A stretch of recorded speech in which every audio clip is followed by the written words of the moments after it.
berkumpul, kita boleh bersekutu kembali dalam Zoom kita pada malam hari ini. Bapak Ibu, saya mengambil tema tentang medan peperangan. Tadi Pak Hari bilang, wah serem sekali ini ya, temanya kok medan peperangan. Yang perang itu medan aja tapi. Maksudnya memang Bapak Ibu, kalau kita berbicara tentang medan peperangan, kita ini sedang berperang loh Bapak Ibu. Pak Hari sedang berperang melawan Omikron. Ya, kita masing-masing sedang berperang melawan musuh kita masing-masing, Bapak Ibu. Ya, Bu Lydia sedang berperang melawan rasa sakitnya, dari Mawar juga demikian, dan kita yang lain punya peperangan pribadi. Nah, yang perlu kita tahu, Bapak Ibu, tentang peperangan ini adalah musuh kita. Ya, kalau dalam sebuah peperangan kita tidak tahu musuhnya, aduh bahaya Bapak Ibu. Ya, jalan seenaknya, nggak pernah berjaga-jaga, nggak pernah bersiap-siap. Padahal musuh kita yang kita lihat malam hari ini nggak main-main Bapak Ibu. Baik, kita akan lihat mari dalam Kejadian pasal 3. Kejadian pasal 3 ayat 1 sampai dengan ayat yang keempat. Tentang kejatuhan manusia dalam dosa, ayat 1, adapun ular ialah yang paling cerdik dari segala binatang di darat yang dijadikan oleh Allah. Ular itu berkata kepada perempuan itu, tentulah Allah berfirman, semua pohon dalam ini jangan kamu makan buahnya, bukan? Lalu saut perempuan itu kepada ular itu, buah pohon-pohonan dalam taman ini boleh kami makan. Tetapi tentang buah pohon yang ada di tengah-tengah taman, Allah berfirman, jangan kamu makan ataupun raba buah itu, nanti kamu mati. Ayat 4. Tetapi ular itu berkata kepada perempuan itu, sekali-kali kamu tidak akan mati. Ayat 5, tetapi Allah mengetahui bahwa pada waktu kamu memakannya, matamu akan terbuka dan kamu akan menjadi seperti Allah, tahu tentang yang baik dan yang jahat. Perhatikan mari saudara, kata yang sangat bagus sekali yang saya lihat dari ayat ini, ular ialah yang paling cerdik dari segala binatang di darat yang dijadikan oleh Tuhan Allah. Nah, saudara, menarik ini saudara. Kalau dikatakan lebih cerdik atau paling cerdik artinya bahwa si ular ini, ya, atau si setan ini memiliki kecerdasan yang perlu diwaspadai. Lebih cerdik dari binatang yang lain atau lebih cerdik dari yang lain, artinya bahwa ini sangat serius, ini harus diwaspadai. Kecerdikannya seperti apa? Pandai perang, begitu, pandai silat, misalkan kungfu kayak Pak Hari barangkali, atau pandai apa, itu main apalagi saudara. Ternyata bukan cuma itu, perhatikan kata cerdik. Ya, tadi dikatakan saudara, ular itu ialah paling cerdik. Kata cerdik saudara dari bahasa Ibrani artinya arum. Ya, arum. Di Indonesia banyak yang namanya arum, tapi nggak tahu kalau dalam konteks bahasa Jawa dengan konteks bahasa Ibrani ternyata beda. Kalau arum itu sama dengan harum, bukan harun, ya, sama dengan arum, harum, ya. Tapi kata dalam bahasa Ibrani di sini itu memiliki beberapa pengertian yang antara lain crafty, ya, halus. Lalu juga dikatakan di sini subtil atau licik, ya, halus atau licik. Ini yang dimiliki kata arum. Jadi pada waktu Tuhan mengatakan bahwa iblis itu binatang yang paling licik, binatang yang paling halus, artinya kata arum ini yang dikenakan pada oknum ini menunjukkan bahwa dia itu tidak boleh dianggap remeh. Saudara, kita seringkali dalam nama Yesus iblis dikalahkan. Sehingga banyak orang, saya dulu mencari-cari iblis Bapak Ibu. Ada di tugu sini, dikejar, didoakan dalam nama Tuhan Yesus. Dari tugu itu pergi, lari malah ke rumahnya. Ke rumahnya sendiri Bapak Ibu. Lalu dari tempat yang angker diusir, diusir. Tapi nggak pernah dirawat yang diusir itu, saudara. Nah, ini kata Arum ini kecerdikannya itu, ya, kelicikannya ini, halusnya ini menunjukkan bahwa iblis itu bukan musuh yang sembarangan. Iblis itu bukan musuh yang remeh. Yang kita bilang, saya kan orang Kristen. Hati-hati Bapak Ibu, ya. Lah, terkait dengan ini juga Bapak Ibu di dalam perjanjian baru, Paulus juga menyatakan di dalam 2 Korintus pasal yang ke-11, 2 Korintus pasal yang ke-11, mari kita lihat di dalam 2 Korintus pasal 11 ini. Ayat yang ketiga. Tolong Bu, baca Bu. 2 Korintus pasal 11 ayat 3. Tetapi aku takut kalau pikiran kamu disesatkan dari kesetiaan kamu yang sejati kepada Kristus. Sama seperti Hawa diperdayakan oleh ular itu dengan kelicikan. Ya, ini saudara. Apa yang ditakutkan oleh Paulus dalam perjanjian baru ini? Paulus sendiri berkata begini, aku sendiri takut. Kalau pikiran kamu itu disesatkan oleh iblis. Seperti siapa? Seperti Hawa. Nah, ini dari satu hubungan antara Kejadian pasal 3 ayat yang pertama dengan 2 Korintus pasal yang ke-11. Ini Paulus mengatakan kalau di dalam ayat yang pasal 3 ayat yang pertama tadi dikatakan tentang cerdik, lalu dalam kata ayat yang 2 Korintus pasal 11 ayat yang ke-13, Paulus mengatakan, tapi aku takut kalau pikiran kamu disesatkan dari kesetiaan kamu yang sejati kepada Kristus, sama seperti Hawa diperdayakan oleh ular itu dengan kelicikannya. Ya, di dalam perjanjian lama dikatakan ular itu arum, licik, halus, ya, cara menipunya itu, ya, cara halus. Tapi di dalam perjanjian baru mengatakan kelicikan. Dalam teks aslinya kata kelicikan ini artinya panaurgia. Panaurgia ini memiliki pengertian primer sama dengan arum, sama dengan licik. Kecerdikan itu sama dengan licik yang dikatakan dalam Kejadian tadi, yaitu adanya licik atau memiliki kebijaksanaan palsu. Itu kata kelicikan yang dimaksud oleh Rasul Paulus. Jadi saudara, kalau kita dikatakan kalau manusia makan buah pengetahuan tentang yang baik dan yang buruk atau yang jahat, artinya apa? Hawa ini sudah mengkonsumsi filosofi yang yang bukan diberikan dari Allah. Sebab Tuhan berkata tidak boleh makan buah yang baik dan yang jahat. Ini bicara tentang filosofinya. Ya, buah yang dimakan ini artinya pengetahuan tentang yang baik yang jahat, itu berarti Hawa ini sudah mengkonsumsi yang bukan berasal dari Allah, yang dilarang oleh Allah, yang tidak boleh dimakan oleh Allah, tapi dikonsumsi oleh si Hawa ini. Dalam hal ini, buah pengetahuan tentang baik dan jahat itu adalah buah secara figuratif benarnya. Artinya sebuah gambaran, bukan buah secara harfiah untuk dikonsumsi secara fisik atau buah jasmani, melainkan yang dikonsumsi oleh pikiran atau sebagai makanan jiwa. Jadi Bapak Ibu, kejatuhan manusia ke dalam dosa itu dimulai dari pikiran. Dosa itu muncul dari pikiran, ya. Keinginan itu muncul dari pikiran dulu, lalu timbul keinginan, lalu dilakukan, dipikir dulu, lalu diinginkan dan dilakukan. Nah, ini sama yang dilakukan oleh Hawa. Kejatuhan manusia ke dalam dosa itu dimulai dari pikiran yang diisi oleh sesuatu yang tidak benar, sesuatu yang salah. Hal ini sama dengan sebuah penyesatan.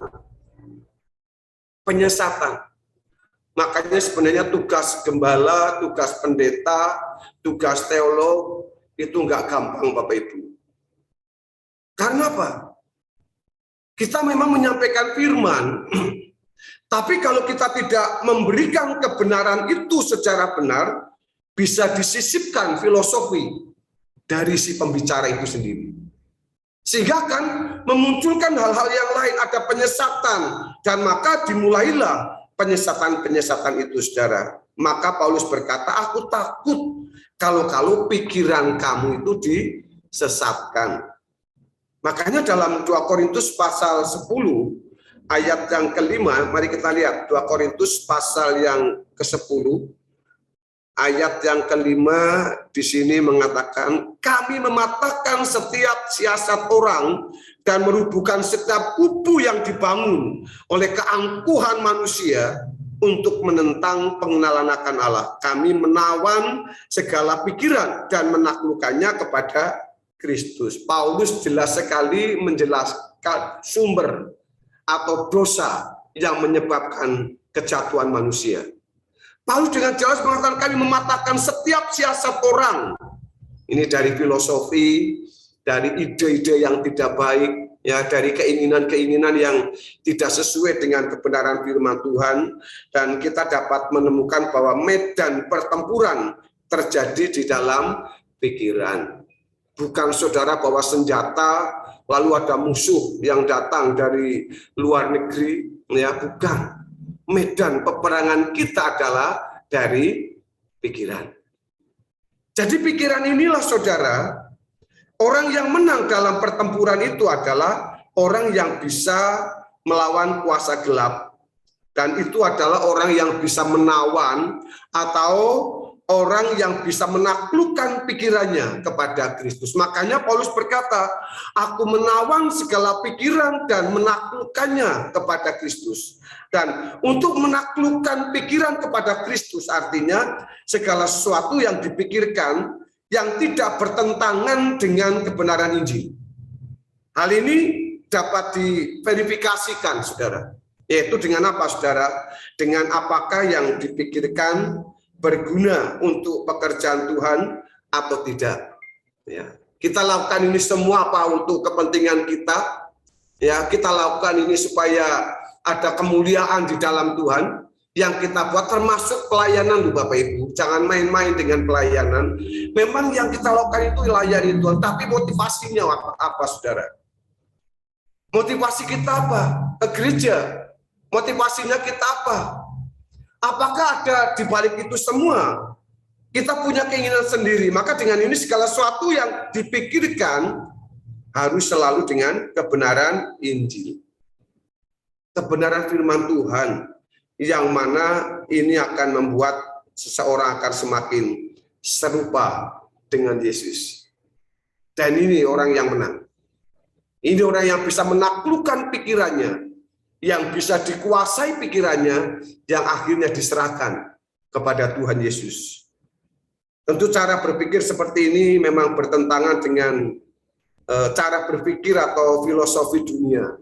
Itulah sebabnya Paulus jelas mengatakan bahwa orang percaya itu harus mengalami pembaharuan pikiran setiap hari agar tidak serupa dengan dunia. Dalam Roma 12 ayat yang kedua, perubahan pikiran, cara berpikir yang harus dirubah, ya, pola berpikir kita, ide kita, mungkin paradigma kita, itu yang harus kita rubah setiap hari supaya apa? Kita bisa membedakan mana yang baik, mana yang jahat, mana yang berkenan, dan mana yang tidak. Jadi kalau kita bisa mengerti ini, kita akan menjadi serupa dengan Tuhan, sehingga kita nggak serupa dengan dunia. Serupa dengan dunia, saudara, orang dunia khawatir, kita ikut khawatir. Orang dunia bersaing, ya, saudara punya tetangganya kaya, bisa beli TV, ya, TV-nya baru, ya, setiap 3 tahun ganti TV-nya. Mobilnya bisa setiap 5 tahun, ya, kalau di Australia katanya 5 tahun atau 6 tahun ganti harus mobil baru, ya Pak. Ganti mobil baru, ya. Lalu apalagi HP, ya, HP-nya sudah jadul, lihat saudara kita, teman kita baru, saudara nggak bisa, paksakan diri pun nggak bisa. Yang lain beli barang-barang mewah, saudara beli obat sakit kepala. Karena apa? Nggak nyampe, saudara. Ya, karena kita ingin sama dengan dunia. Ya, caranya pun mungkin bisa dilakukan sama yang dikerjakan oleh orang-orang dunia, yang dilakukan oleh orang-orang apalagi yang di luar kita, menghalalkan segala cara. Kita kalau sudah nggak sabar dengan menghadapi tuntutan, akhirnya apa yang sering terjadi? Kita mengkambing hitamkan Tuhan. Tuhan, saya ini sudah setia, saya ini sudah baik, saya sudah melayani Tuhan, saya sudah memberilah, mulai diungkit, dibuka semua yang kita lakukan. Itu bukan ide dari Tuhan, tapi idenya iblis supaya kita itu akhirnya memiliki filosofi yang dilakukan oleh orang-orang dunia. Dan ini saudara, kita akan diberhadapkan kepada satu dari dua pilihan, yaitu apakah Anda akan memilih serupa dengan dunia atau kita akan memilih untuk serupa dengan Yesus? Anda diberikan free will, hak bebas, ya. Tidak, pilihan itu jatuh kepada Anda. Ya, tapi ini loh tawarannya. Kalau Anda ikut dengan dunia, mungkin dikompromi dengan orang dunia. Tetapi kalau saudara ikut Tuhan, ya, Anda akan ditentang oleh dunia. Tapi hasil akhirnya yang akan ditentukan dari apa yang kita ambil dalam putusan kita hari ini. Bapak Ibu yang saya kasih dalam Tuhan Yesus, kalau kita melihat dari ini, yaitu menjadi serupa dengan Yesus, itu artinya bahwa model kita manusia yang ada dalam diri kita itu, kita akan dikembalikan kepada rancangan semula. Kalau kita ingin menjadi sempurna seperti Yesus. Karena keselamatan itu sebenarnya apa, Bapak Ibu? Apakah keselamatan hanya bicara saya terima Yesus, saya masuk surga? Oh no. Keselamatan itu adalah rencana Allah melalui putra tunggalnya mati di atas kayu salib yang diberikan oleh Bapa kepada kita, yang pernah menjadi manusia selama 3,5 tahun dia memberitakan kebenarannya. Tujuannya apa, saudara? Supaya mengembalikan Anda dan saya dari kodrat dosa yang sudah pernah dialami oleh Hawa ini, oleh Adam dan Hawa. Kita dikembalikan melalui kematiannya di atas kayu salib, saudara ditebus. Makanya ada istilah dalam soteriologi mengatakan bahwa kita ini yang ada dalam pasar dosa, kita diangkat, dikeluarkan, lalu dimerdekakan. Nah, kemerdekaan yang kita terima ini, saudara, kita itu sedang dilepaskan dalam peperangan kita. Setelah kita selamat menerima Yesus, apa yang kita buat? Apa yang kita lakukan? Untuk apa, saudara? Menjadi sempurna seperti Yesus. Kembali kepada kodrat ilahi. Ini peperangan yang tidak mudah, Bapak Ibu. Maka mari kita terus belajar untuk mengendalikan kebenaran firman Tuhan. Karena firman Tuhan mengatakan bahwa Injil itulah kuasa Allah yang menyelamatkan. Kenapa? Karena Injil itu memberitakan tentang kabar baik.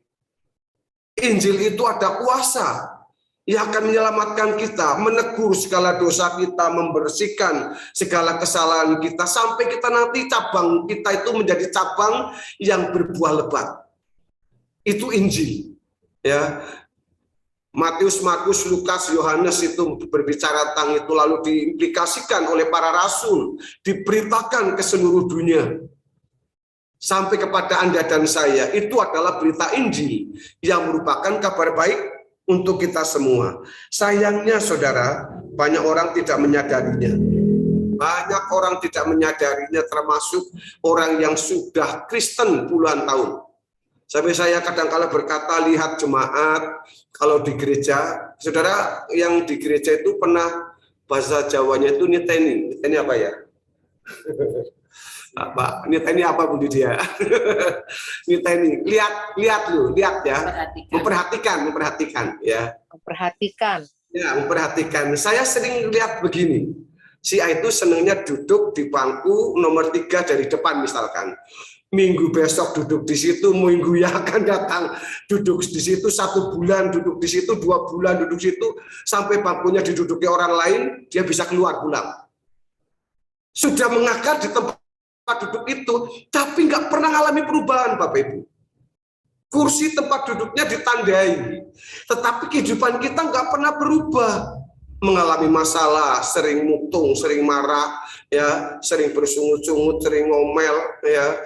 Kita tidak tahu apa yang dikehendaki Tuhan dalam hidupnya. Nah, makanya dari itu, saudara, firman Tuhan ini mengatakan masih banyak orang yang tidak menyadari hal ini, sehingga dalam hidup mereka itu sembarangan, apalagi dalam pikirannya. Gak disalami saja sama gembala sidang, langsung katanya kalau orangnya itu miskin, misalkan, ya, saya orang miskin. Jadi saya, padahal nggak bisa saja Bapak Ibu, saya pas lagi salaman, sedang ngobrol belok, orang ini lewat di sebelahnya, saya nggak tahu. Dikiranya nanti gembalanya itu hanya sama orang kaya yang naik mobilnya Pajero, yang naik mobilnya Mercy, yang naik mobilnya saya jalan kaki atau naik becak. Yang nggak disalih, padahal kebetulan misalkan Bapak Ibu. Nah, ini orang yang punya pikiran yang kerdil, ya, filosofi yang tidak baik dan tidak menyadari bahwa ini peperangan sedang berlangsung loh Bapak Ibu. Paradigma ini, saudara, pikiran ini yang sedang berjalan terus sampai hari ini, saudara. Kekristenan sedang seperti apa loh kalau kita mau melihat, saudara?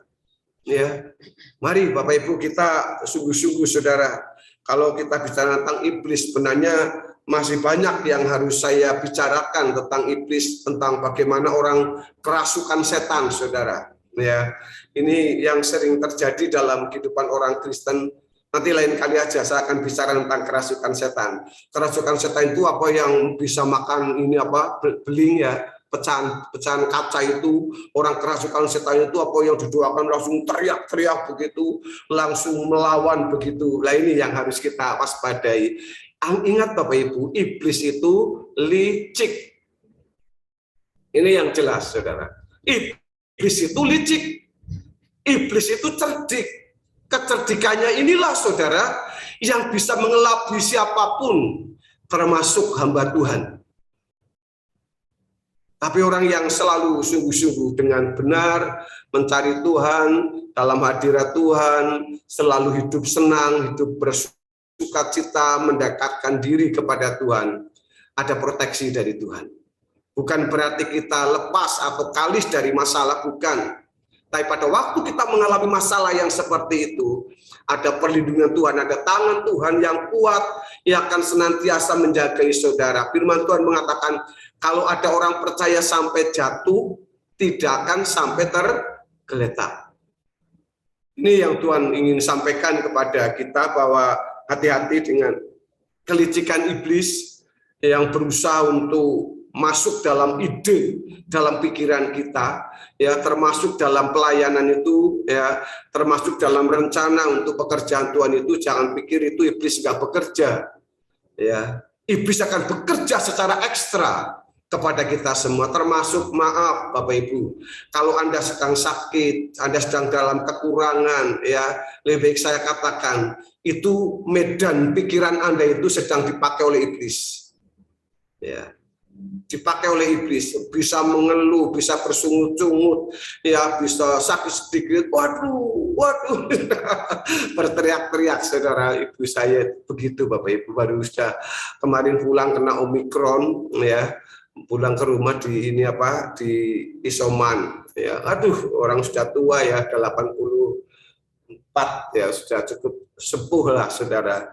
Jadi mungkin sudah katanya sudah kayak anak kecil lagi, ya. Makanya doa kami berdua itu Bapak Ibu, kami tua tapi jangan seperti itulah Bapak Ibu, jangan menyusahkan orang lain, ya, tetap tidak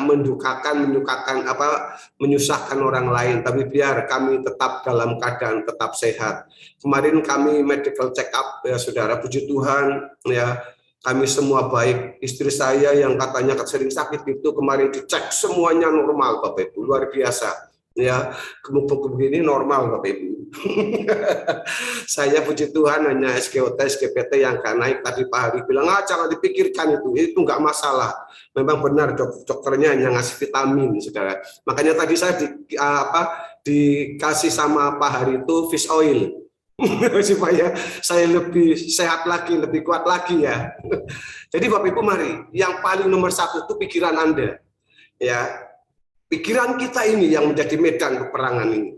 Ya, kalau medan pikiran kita itu diisi dengan kebenaran-kebenaran firman Tuhan, kata-kata yang positif, hal-hal yang baik, saudara, seluruh tubuh kita akan sehat, Bapak Ibu. Ya, kalaupun saudara mengalami kesakitan itu, semua akan berkata, apa maksud Tuhan sehingga Engkau izinkan saya itu harus mengalami penderitaan. Bu Ana, nggak usah takut, Bu, bahwa Tuhan itu tetap mengasihi Anda. Ya, tidak akan pernah dibiarkan, tidak akan pernah sampai tergeletak. Ya, Tuhan tahu kekuatan Anda, Tuhan tahu kelemahan Anda, Tuhan akan mengangkat Anda. Di balik masalah kesulitan yang kita alami, barangkali ada rencana Tuhan untuk kita. Jadi jangan buru-buru ngomel, jangan buru-buru bersungut-sungut, coba jalani setiap kesulitan, setiap persoalan, setiap masalah yang kita hadapi. Kita berkata kepada Tuhan, apa maksud Tuhan? Dalam masalah ini kok belum selesai-selesai. Perlu introspeksi juga Bapak Ibu, ya. Kita perlu untuk menyerahkan setiap persoalan kita. Puji Tuhan, Tuhan berkati kita. Mari saudara, pikiran itu adalah medan peperangan. Mari kita persenjatai dengan selengkap senjata Allah yang dimiliki, yang perlu kita pakai setiap hari. Injil itulah yang menjadi kekuatan Allah yang akan membentengi seluruh hidup kita, baik dari mulai pagi bangun sampai larut malam. Tuhan Yesus memberkati. Mari kita akan berdoa. Bapa yang di surga, kami berterima kasih kepadamu Tuhan untuk malam hari ini. Hamba-Mu telah berhenti berbicara, tapi kiranya Roh Kudus terus memeteraikan firman ini. Bukan sekedar menjadi logos, tetapi menjadi rema dalam hidup kita, dalam tubuh kami, sehingga dalam kondisi keadaan apapun, Engkau tetap menjadi yang utama dalam hidup kami. Engkau akan taruh kami, Engkau akan kami taruh dalam pikiran kami. Engkau akan kami tempatkan dalam hati kami yang paling dalam. Sehingga tubuh kami ini Tuhan, jiwa kami, roh kami adalah milik-Mu dan dikendalikan oleh Engkau. Berikan kami kekuatan, kemampuan ya Roh Kudus, dan Tuhan Yesus terus pegang erat tangan kami, agar kami tidak berdosa dan tidak bersalah. Demi nama Tuhan Yesus kami mengucap syukur pada saat ini, haleluya.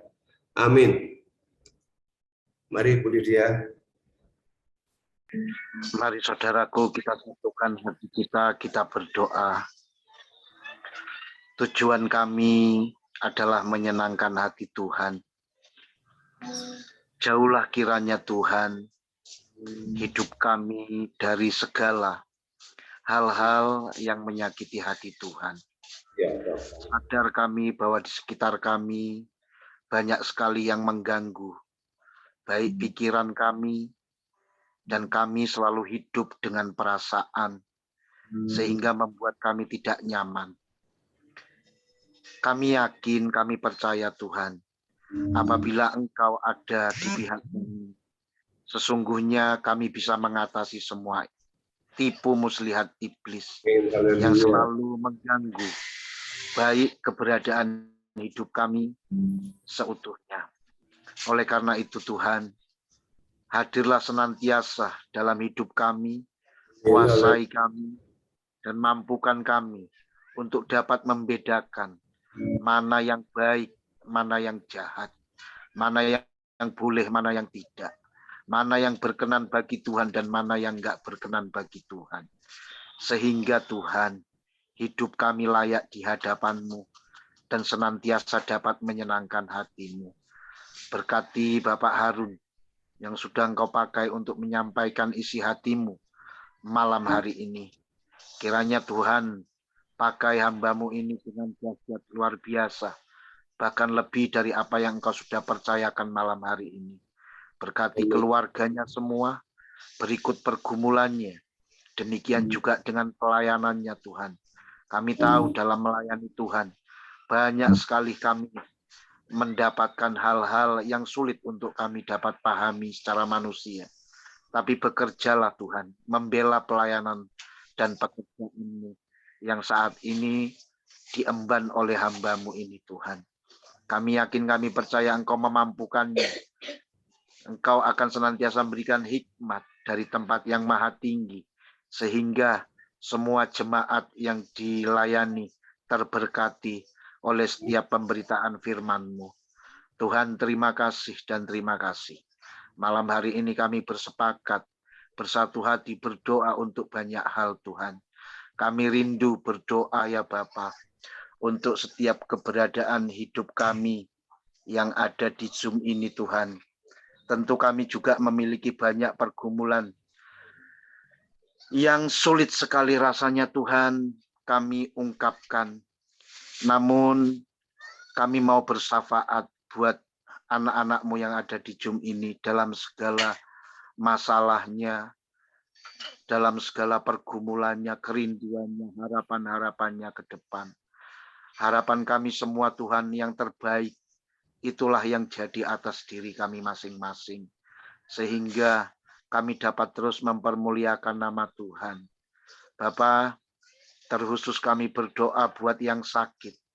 Kami percaya kuasa Tuhan bukan hanya berlaku di masa lampau, tapi kuasa itu juga masih berlaku hingga kini.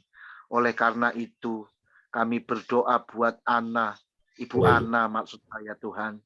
Tuhan, kami percaya proses penyembuhan akan terus berlangsung, dipulihkan keberadaannya secara fisik, disehatkan fisiknya ya Tuhan. Biarlah semua sakit penyakit yang mendera kehidupannya diangkat oleh Tuhan sendiri. Engkau yang akan menjamah, bekerja atas Ibu Ana ya Tuhan. Kami yakin, kami percaya Ibu Ana akan ditolong oleh Tuhan. Ditolong dengan kuasa, dengan mujizat dari Allah.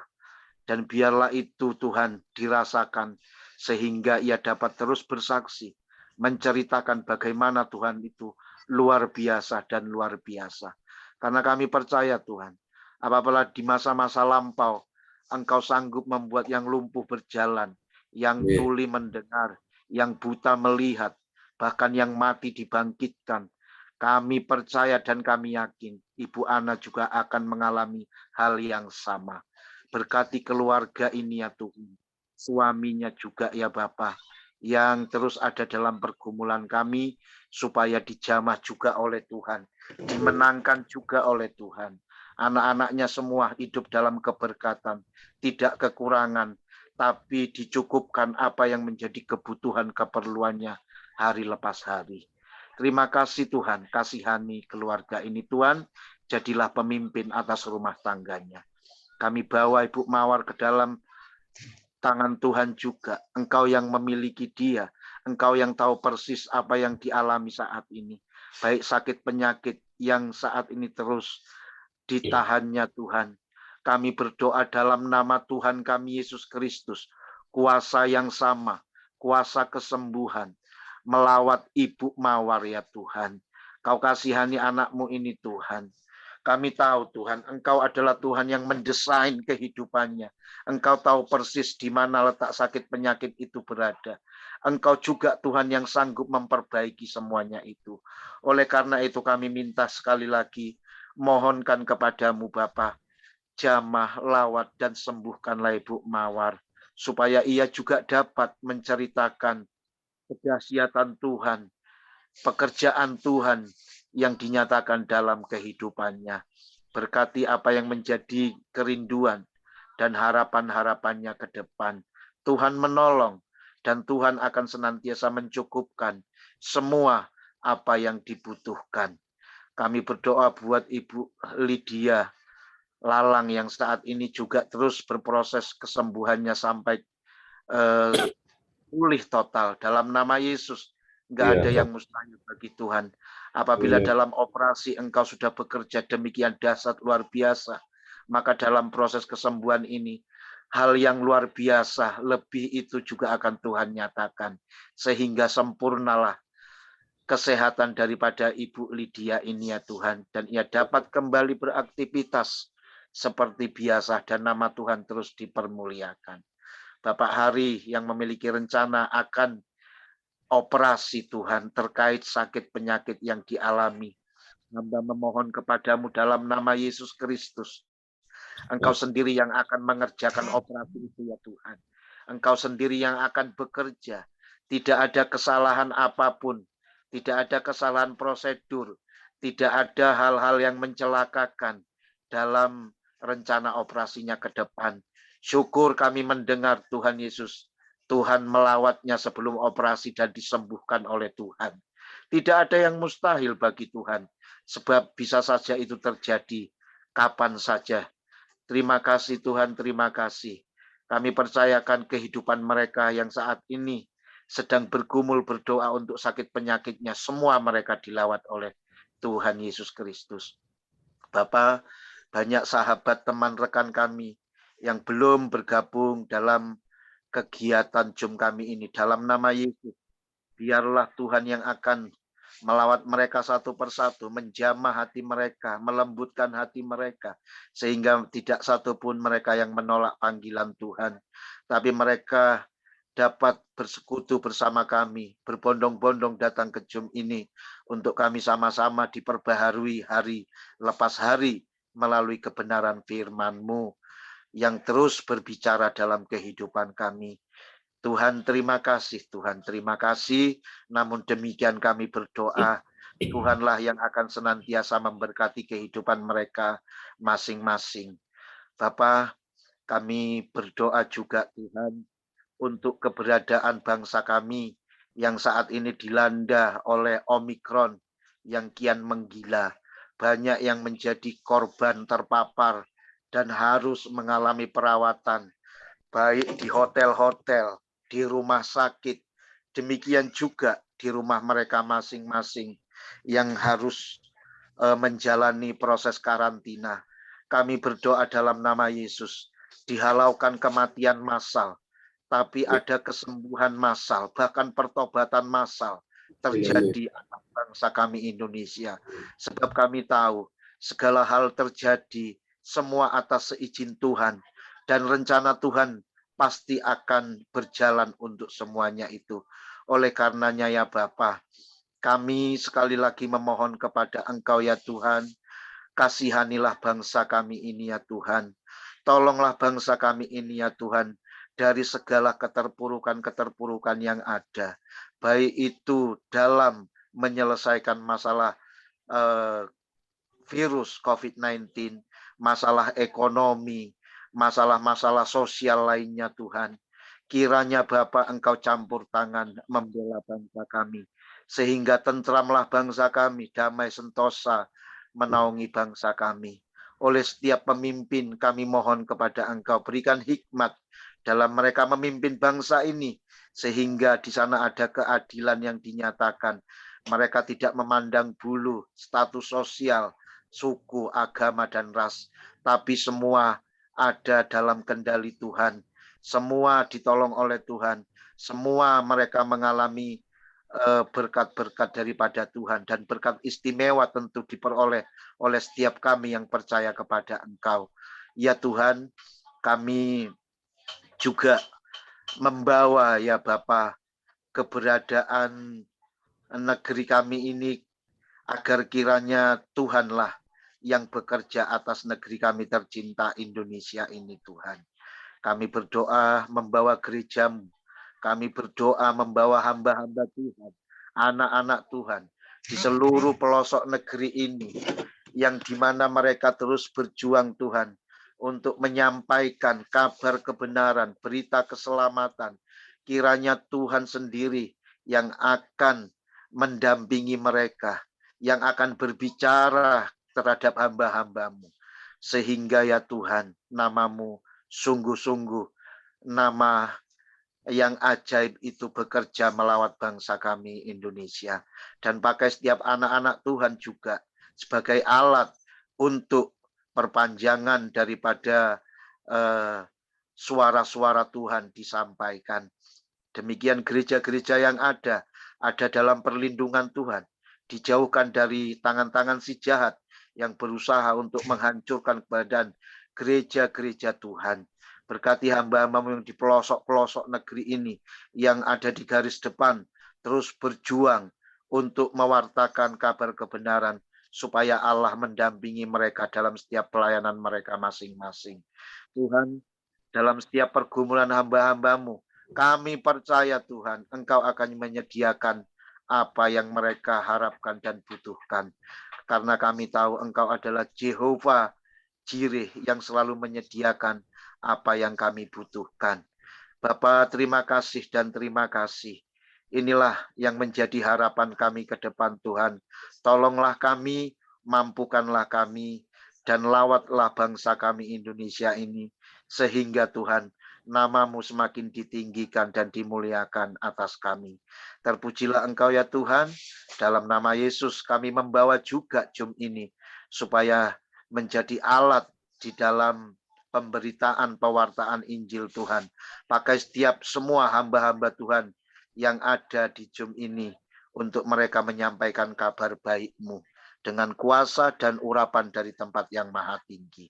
Terpuji nama-Mu Yesus, di dalam nama-Mu yang kudus kami alaskan seluruh doa, permohonan, ucapan syukur kami kepada Engkau. Haleluya Tuhan. Amin. Amin. Amin. Terima kasih Pak Tommy.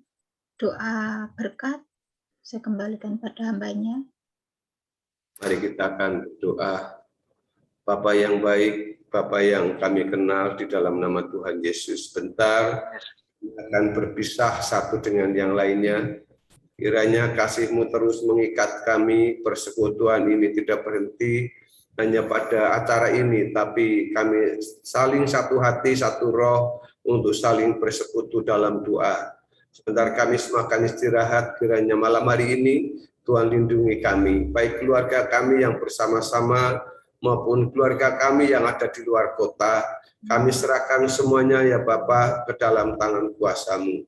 Tutup bungkus dengan kuasa-Mu Tuhan. Dalam nama Tuhan Yesus kami berdoa. Saudara yang dikasihi oleh Tuhan Yesus, kita akan tinggalkan Zoom ini masing-masing. Kiranya berkat kasih karunia Allah, damai sejahtera yang dari Tuhan Yesus Kristus menyertai dan memberkati kita semua saat malam hari ini sampai Maranatha Tuhan Yesus datang. Haleluya. Amin. Kita sama-sama katakan terima kasih Tuhan. Terima kasih Tuhan untuk kasih setiamu yang alami dalam hidupku. Terima kasih Yesus untuk kebaikan sepanjang